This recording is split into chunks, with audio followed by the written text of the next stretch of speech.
humans, Hork-Bajir, Andalites, Eox, and Taxons, if you managed to get some earbuds, welcome, folks, to the Wonder Years. For all your Animorphs rereading and eventual rewatching needs, I'm Luna. And I'm a little kitty. I'm just a little barn kitty. Running all around. But also my name is Seda. Okay, so you're a little barn kitty named Seda. Gotcha.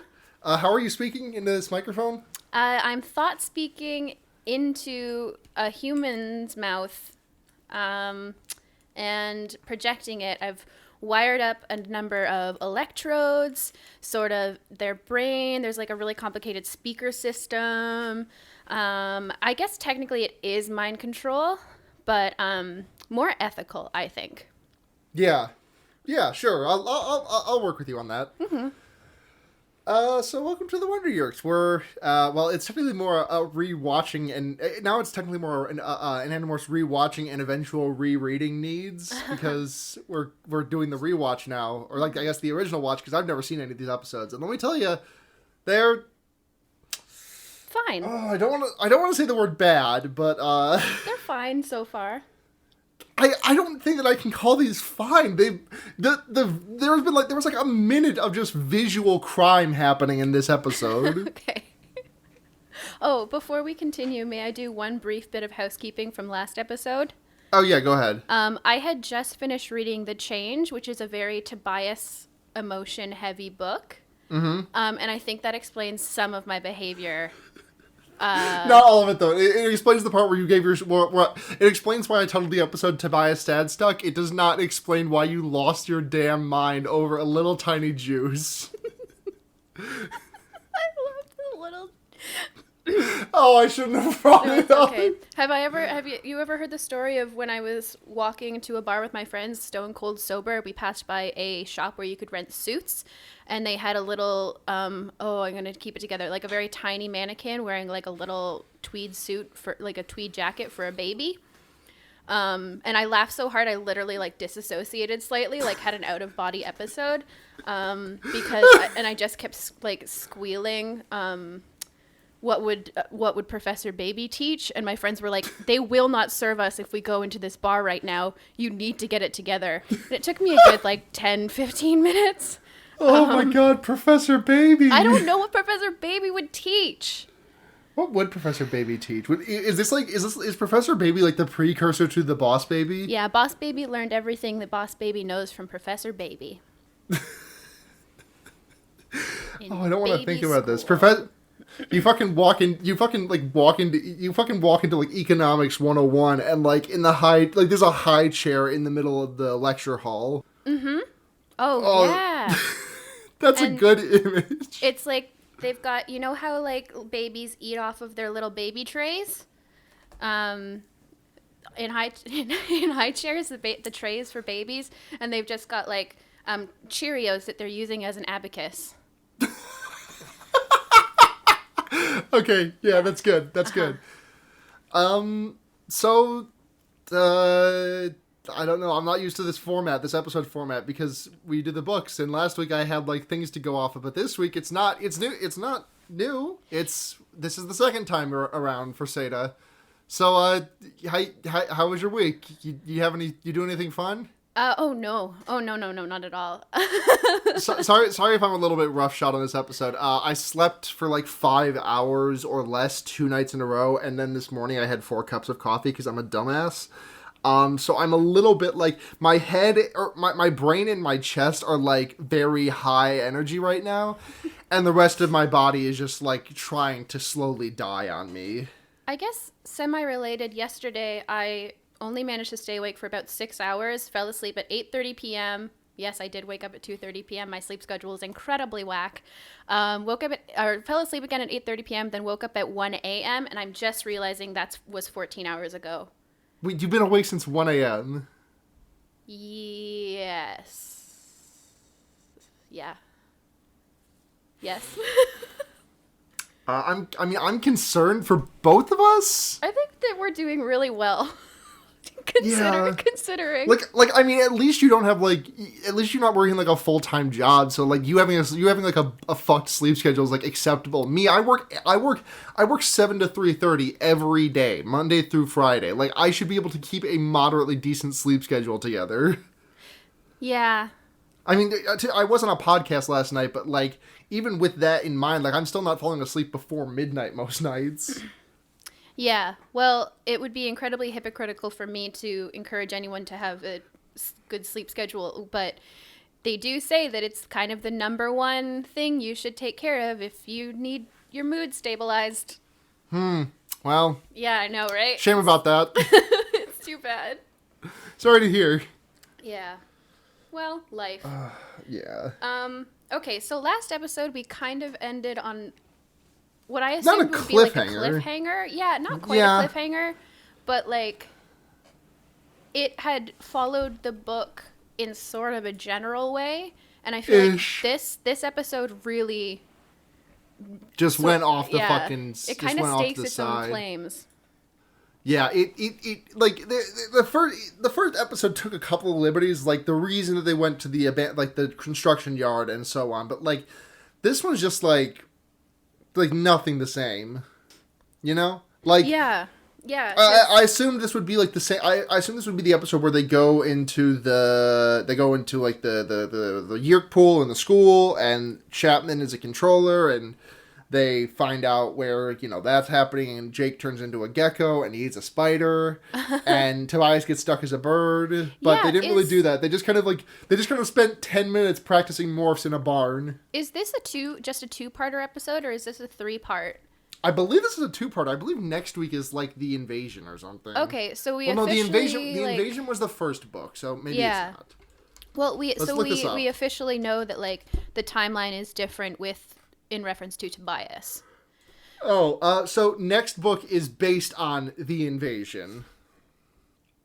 Oh. Okay. So the first two are just, I mean, the first three are based on the invasion, but the first two are like My Name is Jake parts 1 and 2. Yeah. Okay. So like. Well, we do open with Jake. He's sort of like walking around. And there's like everyone around him is suspicious to the point where like they get like like Indian soap opera ass like video effects, like Windows Movie Maker ass like screen shifts. It really reminds me of why I'm never high in public anymore, because that is truly how it feels. Everyone's just staring, and I can handle it about as well as Jake does in this episode, which is not very well. And he goes to the construction site, and there's a bunch of Chapman is there. Is that correct? Chapman's there. Yeah. He's like instructing some dudes in like neon yellow, extremely inconspicuous, like fucking like hazmat suits. Like you could not, like, these guys could not blend in any less if they were trying. One of the most beautifully conspicuous moments is Chapman comes up and absolutely just hollers. He kind of points at like a puddle in the ground, and he hollers at the top of his voice, "Does anyone but me see this Hork-Bajir footprint? Cover that up before it gets in the news." It's like, no, everyone else just saw a puddle, my dude, but thank you for the tip. I mean, granted, like he did say that when later at night when they go back to the construction site, but sure. So, yeah, Jake, like, does some fucking Naruto running ass through the construction site, and he's like, oh, gotta stay stealthy, gotta stay out of sight, gotta duck and dodge and weave, baby. Fucking, he spies on Chapman, instructing everyone in their, like, neon light up, like, suspicious activity here, suits. And like, he's just spying on them, and then he kind of gets away with no real issue. And then they go to Cassie's farm. They go to Cassie's farm, and Tobias squints. Yeah, Tobias just sort of stands in the midst of a bunch of goats, kind of staring longingly at a horse. It's like, yeah. I really think, I mean, it's ultimately sort of wrapped up at the end of the episode, but they are still kind of giving him a villain edit. Oh, extremely so.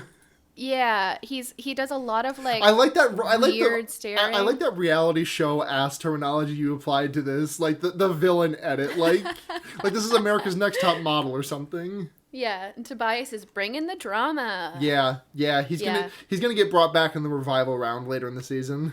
Absolutely. He's going to make it way too far, just inexplicably far. Yeah. And everyone's going to be like, why are you doing this? He's going to make it all the way to the finals and then lose to an absolute white bread piece of shit.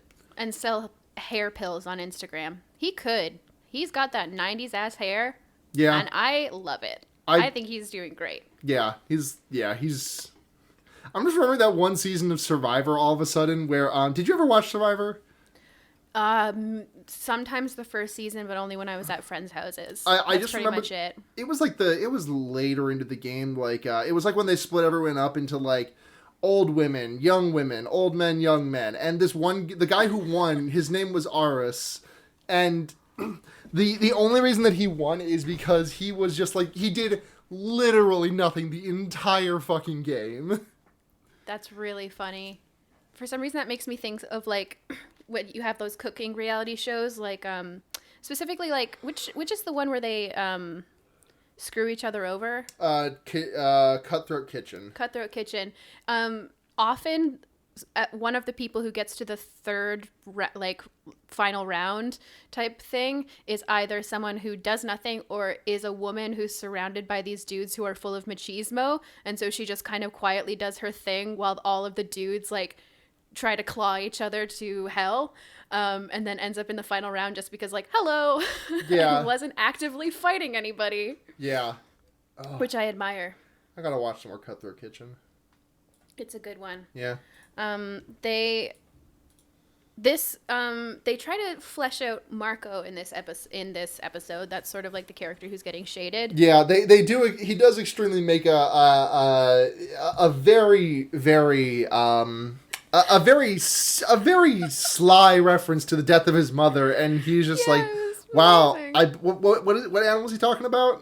Well, first it's Cassie brings out the hawk and says, a poacher killed his mother, so we've raised him from, basically birth. And Marco is like very sympathetic to this bird. Yeah. And it's like, oh, baby boy.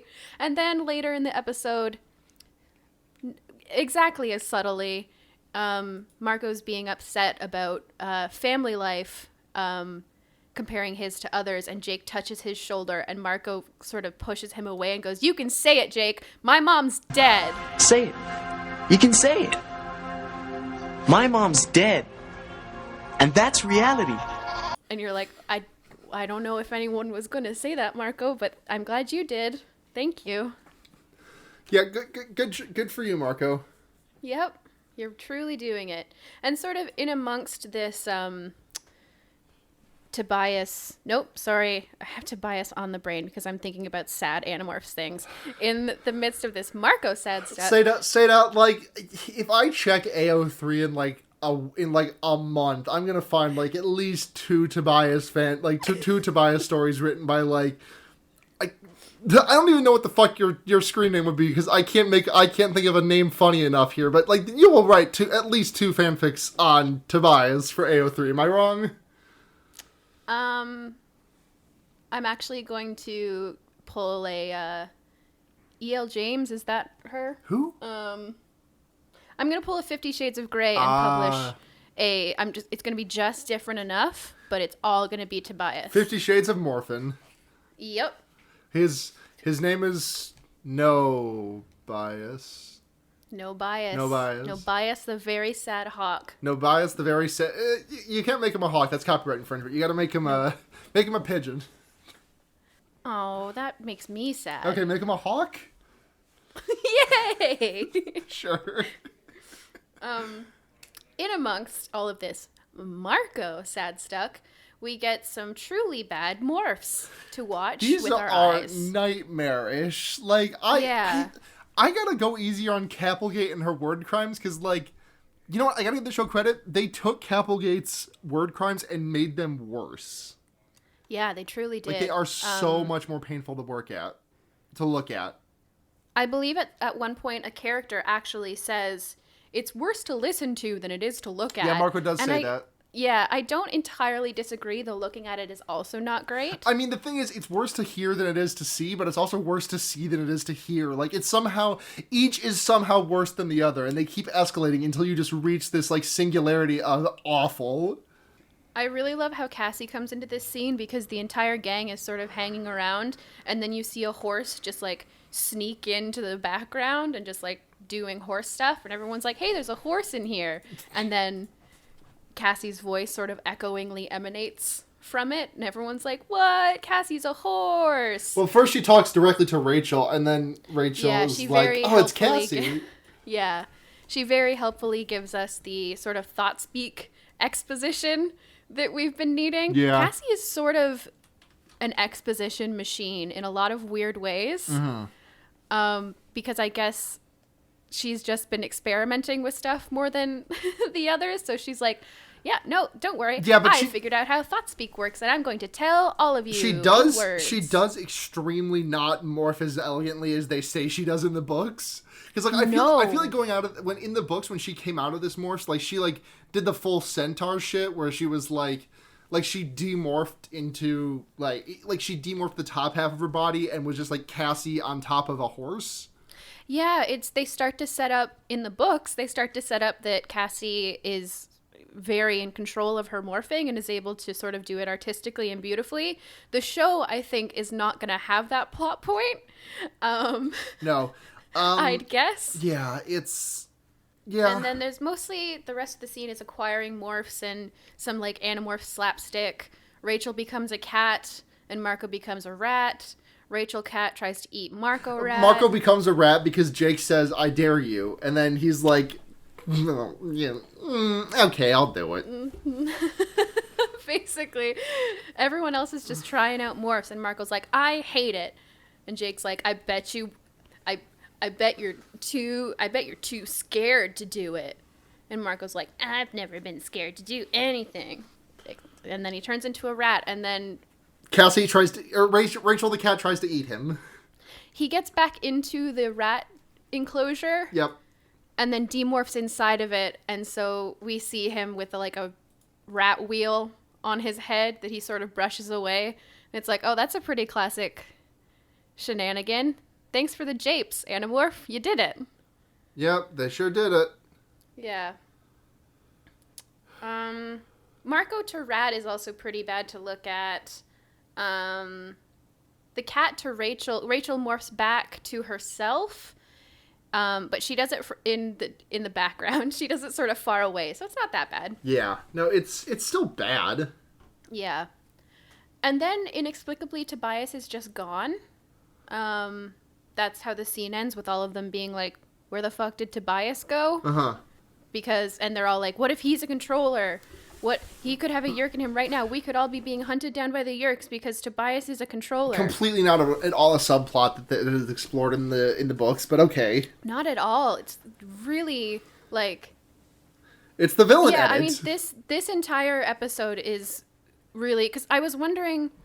I believe we talked about it briefly last episode when they had included the detail of Tobias getting this disc thing thrown at him. I was wondering what that was setting up exactly, and I think this is sort of where we're starting to see the fruition of that, where they've invented this entire new like adventure that they have to go on. We definitely get a better glimpse of the disc thing in this light, and you know what? It looks like a fucking snowboard lock. Like, do you know what? Have you ever seen one of those, Seda?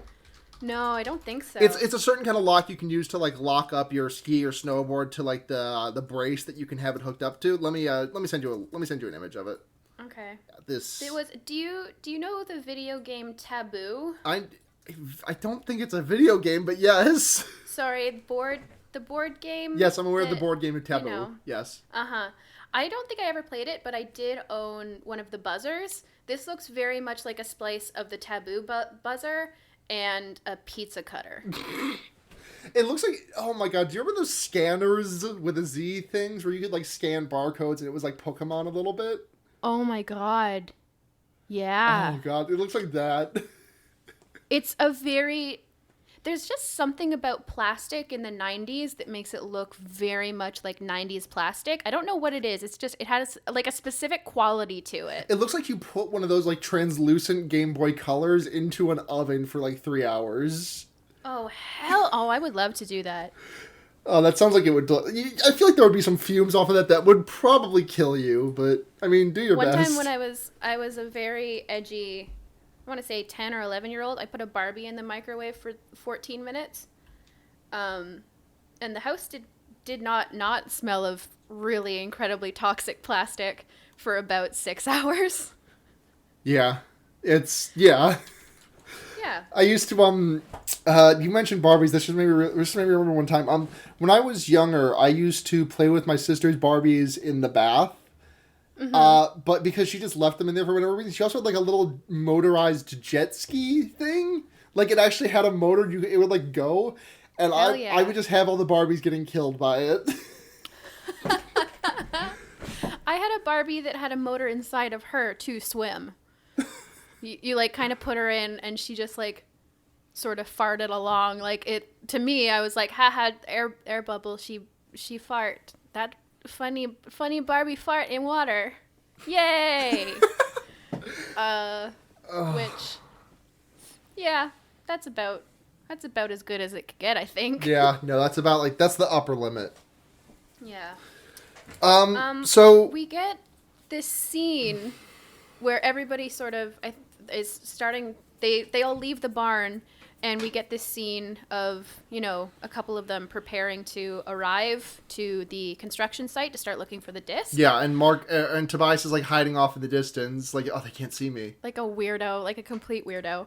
And Rachel, we get this scene with Rachel where she goes to her little sister and gives her a necklace that evidently her little sister has always wanted, and her sister's like very suspicious, sort of like, why are you giving this to me? And Rachel's like, I don't know, whatever. And it's like very obvious that Rachel is like, well, I might die, here's this to remember me by. Yeah, she like is completely accepting of the fact that she's probably not coming back tonight. Yeah, she's 100% fine with it. Like, she's perfectly cheerful and just like, yep, have this necklace. And her sister's just like staring at her like she knows something's wrong but doesn't quite know what. And then Rachel just like flips her hair and leaves. And I'm like, you, Rachel. And then we have a very good joke from Marco's dad because, okay, first of all, I can see why Boris Cabrera became a personal fitness trainer because holy shit, that man is jacked. I thought he was like way older than the rest of the cast, but he was 19 when they did this show, so probably a little bit older. I'm actually a little bit curious as to like the ages of everyone else. Like, I'm just gonna look up real quick. But tell them about the funny body snatchers joke. Yeah, well, as Marco is leaving, I think he makes his dad like a microwave dinner or something. He sort of plops it down in front of him. Jake comes to the door and is like, hey, we've got that thing, Marco. Do you remember the thing? Marco closes the door in his face pretty much and then is like, oh, my friends and I are doing a scavenger hunt, as he grabs his boombox. And then his dad is like, oh, what? I thought you'd stay home. They're showing the original invaders of the body snatchers. And Marco sort of like gives him a little look and like heads out, but that's really good, like especially compared to the rest of the humor. Yeah. The attempts at humor in this episode. Okay, so fun fact, Tobias's actor is the oldest. He was, let me do some quick math, he was like 22, 23 when this show came out. Oh wow, he super doesn't look it. I would ID him. I would ID him if he came up to my bar. Brooke Nevin was like 17, 18, and then Marco was like 18, 19. Okay, yeah. So yeah, like, that sounds about right. But the man is like, we see him because he's wearing baggy clothes for the rest of the series so far. But like, we see him in just like a polo tucked into his pants, which Marco would never do. Marco does not tuck a polo into anything. He has never ever tucked a shirt in. No. Ever. And we see him with the polo, and he is just like fucking. He looks like one of the characters on fucking JoJo's Bizarre Adventure with like the fucking refrigerator-sized torsos. He's very jacked. He's big. Yeah. My thesis is that he's big. Mm-hmm. Yeah, it's true. And then essentially the rest of the episode is chase scenes. Yeah, they all go to the They all go to fucking the construction site to get the disc, and Jake turns into a dog, and Cassie turns into a horse and pretends to be an Andalite to fool the Yerks, which somehow works because blue horse? I don't really know. I feel like I missed something where they had blue paint, because we see the blue hooves behind a billboard or something, and then when we see the horse come out from behind the billboard, she's painted. It's absolutely the, if a dog wore pants, would he wear them like this or this? Mm-hmm. Where but the jeans are just painted onto all four of her legs. Yeah. And then she changes it to Cassie. There's a bunch of shenanigans. My main note was this kitten is so cute, which is true. Yeah. They do, after Rachel becomes the cat, Cassie's like, wait, you don't look enough like a stray. Grabs just a handful of mud and slaps it all over her. And then Marco's like, wait, me too. Spits in his hand and just rubs his saliva into her. It's not great. It's like, guys, I don't think they're going to be like, wait, this cat. I mean, isn't a cat that's covered in human saliva more likely to not be a stray? I don't know. Maybe someone got mad at it for going through the garbage and patooey. Oh, maybe. I was just thinking, no. Yeah. There are some people who would groom their cats. Yeah. With their mouths. When I worked in a pet, well, not with their mouths, but when I worked in a pet store, I did see people go in to get their calves groomed, and good God, I cannot imagine a less enviable job. No, it's not great. I would sooner work at a hospital cleaning bedpans than I would groom cats for a living. Actually, I don't know that that's true. Now that I think about it, that's actually maybe not. Yeah. That's like Sophie's Choice. That's what Sophie's Choice was, right? I think that's exactly what it was. Yeah, short movie. Do you have to get Geralt groomed, because he looks like he gets very long? I have never had to get him groomed, but I have had to cut mats out of him when it's been, and it's not always glamorous. Sometimes, just gonna full say it, he's not good at pooping, and a poop gets in his butt hair, and I'm like, this is what it's like to have a son who doesn't know how to poop good. Oh, Geralt. I'm not gonna say it's glamorous, but I am gonna say he's very soft and good the rest of the time. And sometimes he is soft and bad and stinky. Sometimes he's soft and bad. That's life. Sometimes it's soft and good. Sometimes it's soft and bad. That really just is how it be sometimes. That is truly how the world do. Yeah. So nothing really happened. I mean, they get the disc and they get out and they put it in the cassette player, right? And then does anything happen? Well, the first thing that happens, though, is that Tobias redeems himself. By saving the day, yeah. Yeah, Chapman has Rachel and Cat Rachel and dog Jake stuck in a tube. And then a hawk comes down and claws Chapman's eyes, and Rachel and Jake go, and then we get one last bad to look at morph of the hawk turning into Tobias. And they're like, we thought you disappeared, or you were maybe a controller or something. And then he has the line that, of course, is going to set up his character arc, which was, yeah, I don't know. I guess I was scared that maybe I'd like it too much. And it's like, oh, buddy. Oh, well, you like it too much. Good thing, because you're about to by the end of the next episode, you will be stuck as a bird. Yeah. Do you think that's true? Do you think it's going to happen next episode? I think right? Because it would be so weird if it didn't. Yeah, and no, they actually don't. I don't think that they end up actually doing something with the disc. I think that they just say, hey, let's sleep on it and do something in the morning. Everyone starts to walk away, and they're sort of joking around. And Jake looks after them with the least discernible expression I've ever seen on an actor's face. Hey, you want to hear something fucked up that I just found out? Yes, absolutely. Sorry, yep. But the fifth episode of this was directed by Shaun Levy. Does that name sound familiar to you? No. Okay, he was an executive producer of Stranger Things. He produced Arrival. Okay. He directed. Oh shit. He directed all 3 Night at the Museum movies.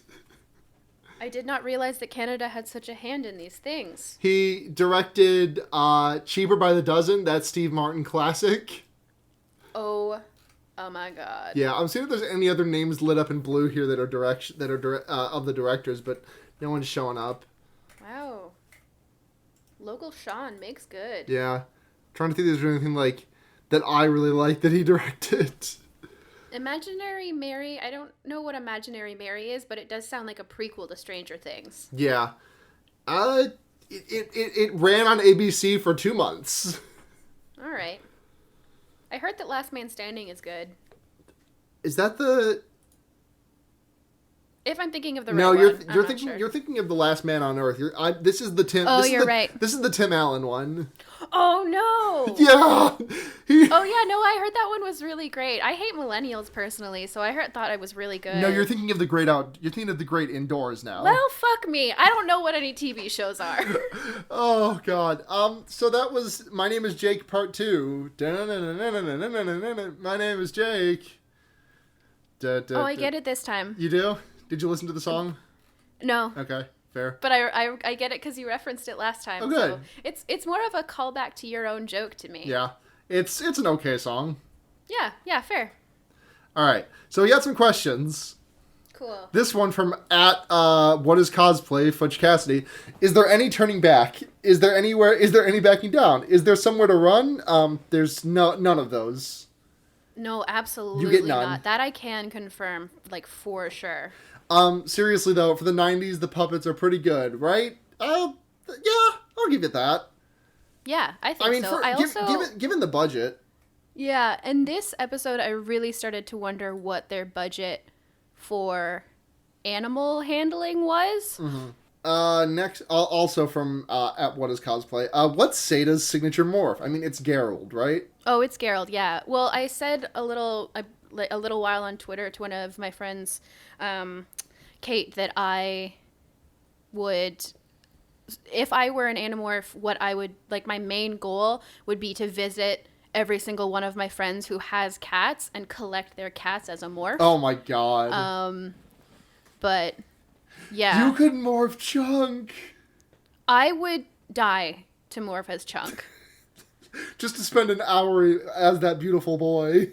I'd love to. I love Chunk so much. I want to be a bearded dragon and just run around in the sand.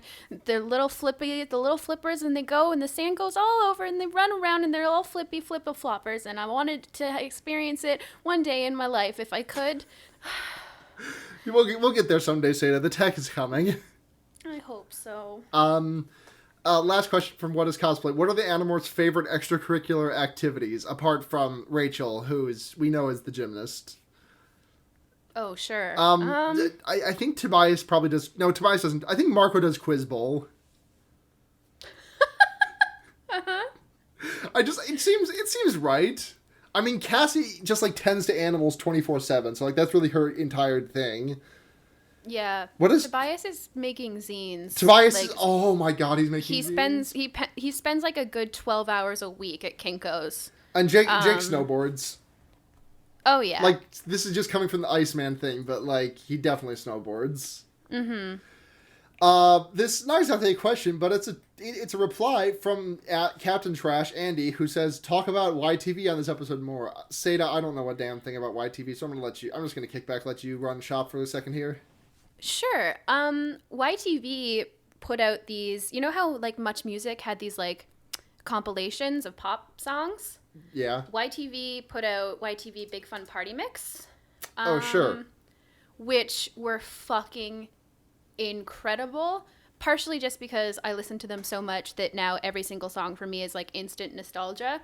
But most importantly, they had at least, like, 1 or 2 original songs on them by the YTV hosts, who were in a band called Nuclear Donkey. That's a good band name, honestly. Yeah, their songs are very special and dear to my heart. The one on the first YTV Big Fun Party Mix was called Today is Friday, (Donkey Sneakers). And the lyrics went, if I can recall off the top of my head, "Today is Friday, I hope you have your shoes on. Today is Friday, I hope you have your shoes on.